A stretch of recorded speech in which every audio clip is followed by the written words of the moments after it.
So, what is going on, guys? This is Ryan here. And this is the Ryan here. And today we once again have another interesting topic for you all. Now, this one is actually talking about the Five Nights at Freddy's 4 new teaser image and whether the game might actually take place in the past or the future. Yes, now like Springtrap, this guy has very unique features, that being he is very withered, so could this image be from the future, or has he been around for quite a while and therefore he's got more withered as time went on? Yeah, and I think, guys, what we're actually going to be discussing in this video is whether the new game actually introduced information as to whether, or should I say, how he was used in the past. Maybe we're going to hear some interesting things about him, but more on that within the video. So the first thing we're going to actually be speaking about is the generation of this animatronic. Now, we've discussed a lot about this in the past couple of videos, and we've mostly confirmed that this guy seems to be from the same generation as Springtrap. Based on the condition of this guy, he seems to be withered in a very similar fashion. Yes. And also, the endoskeleton seems to match up quite nicely with the Springtrap one. Yes, and we know Springtrap and Spring Freddy's would both have existed at the same time before Five Nights at Freddy's 2, I believe, in Freddy Fazbear's Pizza, where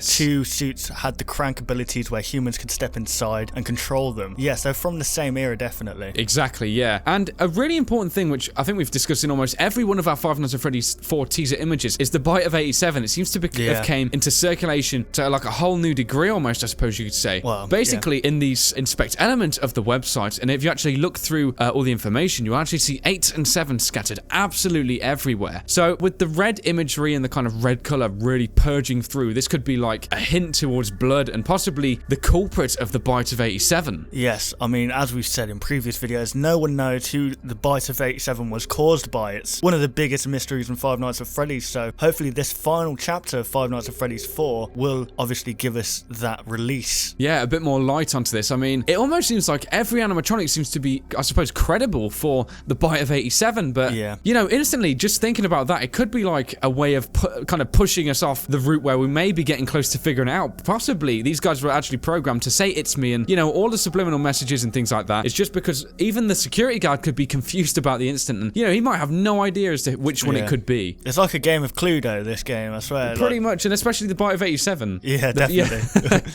Now, as we know, in Five Nights at Freddy's 3, we're actually introduced to a new phone guy, but he only lasts for about 2 nights, and after that, it's just the original phone guy from past tapes of training tapes, I believe they were. So, could the phone calls in Five Nights at Freddy's 4 be the same thing, but going further back to when these events occurred? Yeah, so this kind of links, I suppose, nicely into the fact that this game could have elements featuring in the past. We had this idea that maybe there'll be a phone call where we hear the phone guy like panicking and struggling, like maybe hiding in his office because something terrible has happened. Maybe we'll be actually witnessing the bite of 87 happen live. Well, I wouldn't say live, but I would definitely say pre-recorded. Pre-recorded, yes. Definitely. I was going to say also that maybe Scott likes to play in 2 different timelines. One is the one that we're playing in where we're in the office, and the other is the mini games where it travels back in the past. So maybe we could play a mini game where the bite of 87 happens also. Yeah, I think the mini games, based on their art style and just how they reflect back at the end of the night, it definitely is almost like a reminiscence of events that have occurred in the past, isn't it? Definitely, yeah. Definitely the art style especially is it's meant to feel like you're going back in time to the era where games were a little bit more pixelated and blocky. You know, as Ryan said, there could be many other games, or should I say mini games, entwined within the story that could give us a lot more evidence into what actually happened. And, you know, it would actually be really interesting if Scott incorporated like maybe a special night or something in the game, and maybe we could play the series in modern day, and maybe there was like a whole new roster of nights and we had to play in the past, and